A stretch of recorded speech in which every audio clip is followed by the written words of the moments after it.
Hello everyone, आप सभी का हमारे चैनल पे स्वागत है। आज की इस वीडियो लेक्चर में हम क्लास 10 हिंदी अर्धवार्षिक परीक्षा 2024-25 के पेपर को देखेंगे कि किस तरह से जो क्वेश्चन है इसमें पूछे गए हैं और साथ ही पूरे पेपर को सॉल्व करते हुए एक एक क्वेश्चन के बारे में यहाँ पे हम सीखते हुए आगे चलेंगे।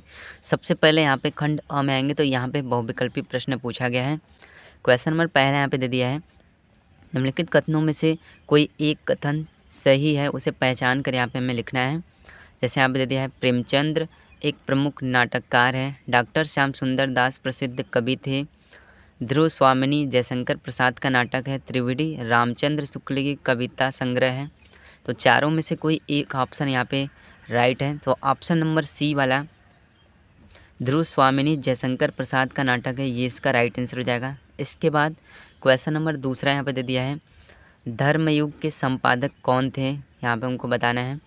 तो ऑप्शन नंबर सी वाला धर्मवीर भारती, ये इसका राइट आंसर हो जाएगा। इसके बाद क्वेश्चन नंबर तीसरा यहाँ पे दे दिया है, सूरज का सातवां घोड़ा किस विधा की रचना है, यहाँ पे हमको बताना है।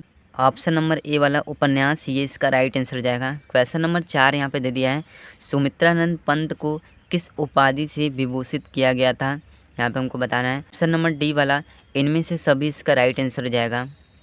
इसके बाद यहाँ पे क्वेश्चन नंबर 5 दे दिया है, लोकायतन के रचनाकार हैं, यहाँ पे हमको बताना है।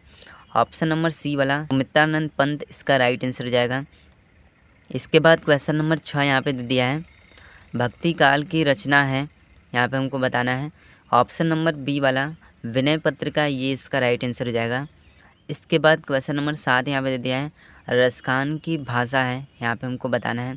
सो ऑप्शन नंबर बी वाला रसखान की ब्रज भाषा है, ये इसका राइट आंसर हो जाएगा।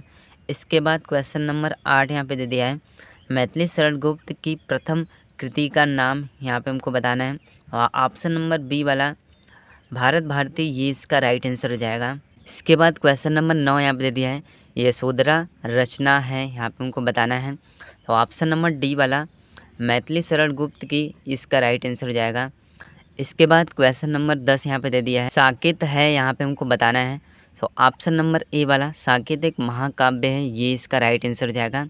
इसके बाद क्वेश्चन नंबर 11 यहाँ पे दे दिया है, प्रति प्रति सुनी उक सही अकुसाही देखी दशा हरिगन मुस्काही में रस है, यहाँ पे हमको बताना है। तो ऑप्शन नंबर ए वाला कड़ू रस इसका राइट आंसर हो जाएगा।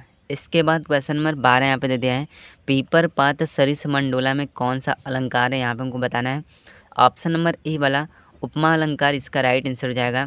इसके बाद क्वेश्चन नंबर 13 यहाँ पे दे दिया है, सुनी केवट के बैन प्रेम लपेटे अटपटे, यहाँ पे जो दिया गया है इस पद में छंद कौन सा है, यहाँ पे हमको बताना है। ऑप्शन नंबर बी वाला सोटा छंद इसका राइट आंसर हो जाएगा। इसके बाद क्वेश्चन नंबर 14 यहाँ पे दे दिया है, अध्यादेश में उपसर्ग है, यहाँ पे हमको बताना है।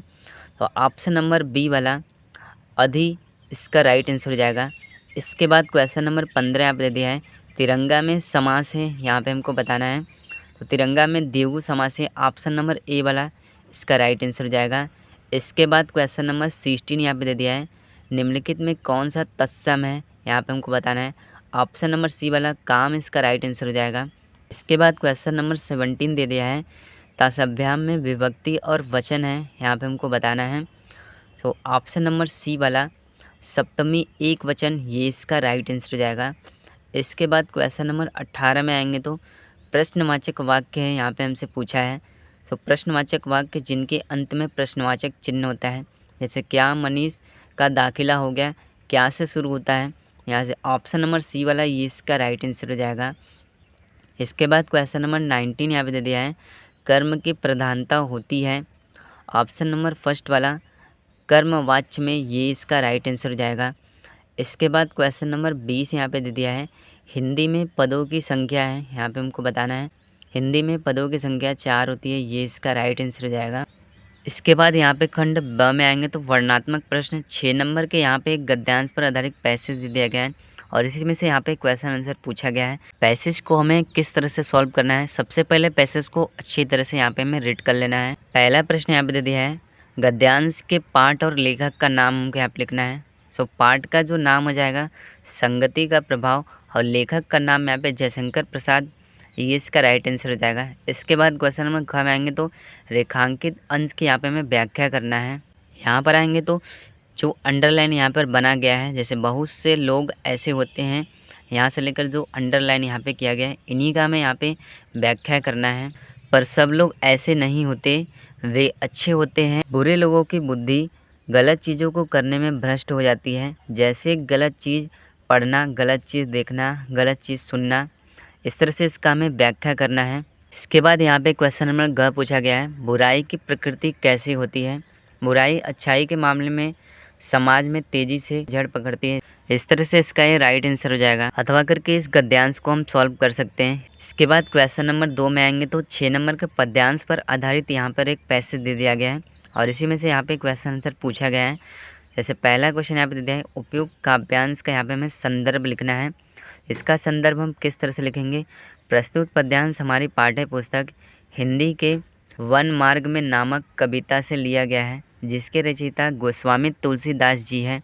इस तरह से हमको इसका संदर्भ लिखना है। क्वेश्चन नंबर ख यहाँ पे दे दिया है, रेखांकित अंश की यहाँ पे हमें व्याख्या करना है। क्वेश्चन में देखेंगे तो ऐसी मनोहर मूर्ति, ये यहाँ से लेकर जो अंडरलाइन दियो है तक किया गया है, इन्हीं का हमें यहाँ पे व्याख्या करना है। तो व्याख्या हम किस तरह से करेंगे। ग्रामीण महिला शिकायत के स्वर में अपनी सहेलियों से प्रतिक्रिया व्यक्त करते हुए कहती हैं कि ऐसी सुंदर छवि वाले लोग तो आँखों में रहते हैं, इन्हें वनवास क्यों दिया गया। इस तरह से इसका हमें व्याख्या करना था।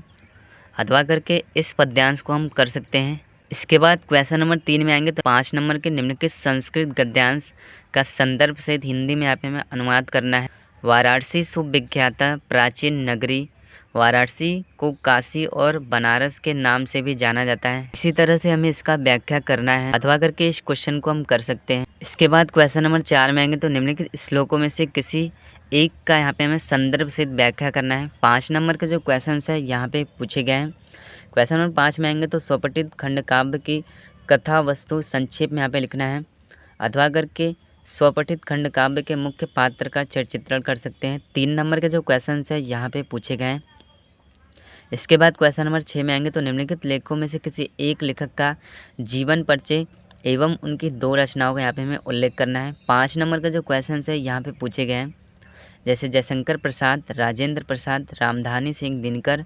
जीवन परिचय आपको किस तरह से लिखना है, मैंने इसकी वीडियो पहले से बना रखी है, आप वहाँ से जाके इसे देख सकते हैं। शंकर प्रसाद का जन्म 30 जनवरी 1889 ईस्वी को हुआ था तथा इनकी मृत्यु 15 नवंबर 1937 ईस्वी को हुआ था। राजेंद्र प्रसाद का जन्म 3 दिसंबर 1884 ईस्वी को हुआ था तथा इनकी मृत्यु 28 फरवरी 1963 ईस्वी को हुआ था। रामधानी सिंह दिनकर जी का जन्म 23 सितंबर 1908 ईस्वी को हुआ था तथा इनकी मृत्यु 24 अप्रैल 1974 ईस्वी को हुआ था। इसके बाद क्वेश्चन नंबर ख में आएंगे तो निम्नलिखित कवियों में से किसी एक कवि का यहाँ पे हमें जीवन परिचय तथा उनकी 2 प्रमुख रचनाओं का उल्लेख करना है। 5 नंबर के जो क्वेश्चन है यहाँ पे पूछे गए हैं, जैसे तुलसीदास जी का जन्म 11 अगस्त 1511 ईस्वी को हुआ था तथा इनकी मृत्यु 30 जुलाई 1623 ईस्वी में हुआ था। क्वेश्चन नंबर 7 में आएंगे तो अपनी पाठ्य पुस्तक से याद किया हुआ एक श्लोक लिखना है जो कि इस प्रश्न पत्र में ना आया हो। इसके बाद क्वेश्चन नंबर 8 में आएंगे तो विद्यालय में खेल का सामान उपलब्ध कराने हेतु प्रधानाचार्य जी को यहाँ पे एक पत्र लिखना है। 4 नंबर के जो क्वेश्चन है यहाँ पे पूछे गए हैं। अथवा करके अस्वस्थ होने पर 2 दिन के अवकाश हेतु प्रधानाचार्य जी को हम पत्र लिख सकते हैं। क्वेश्चन नंबर 9 में आएंगे तो निम्नलिखित प्रश्नों में से किन्हीं 2 प्रश्नों का यहाँ पे हमें संस्कृत में यहाँ पे उत्तर देना है। जैसे पहला यहाँ पे दे दिया है, वाराणसी कस्याः भाषायां केंद्रम अस्ति। इसका आंसर किस तरह से लिखेंगे, वाराणसी संस्कृत भाषायां केंद्रम अस्ति। दूसरा यहाँ पे दे दिया है, कुत्र मरणम मंगलम भवति, वाराणसी मरणम मंगलम भवति। इस तरह से इसका हम आंसर दे देंगे। क्वेश्चन नंबर 10 में आएंगे तो निम्नलिखित में से किसी एक विषय पर यहाँ पे हमें निबंध लिखना है। 7 नंबर का लॉन्ग टाइप क्वेश्चन यहाँ पे पूछा गया है, जैसे प्रदूषण की समस्या, वृक्षारोपण का महत्व, अनुशासन की समस्या, आतंकवाद, कारण एवं निवारण। तो इस तरह से क्लास 10 हिंदी अर्धवार्षिक परीक्षा 2024-25 में जो क्वेश्चन से पूछे गए हैं। वीडियो पसंद आया तो वीडियो को लाइक कर दीजिएगा, साथ ही हमारे चैनल को सब्सक्राइब कर दीजिएगा।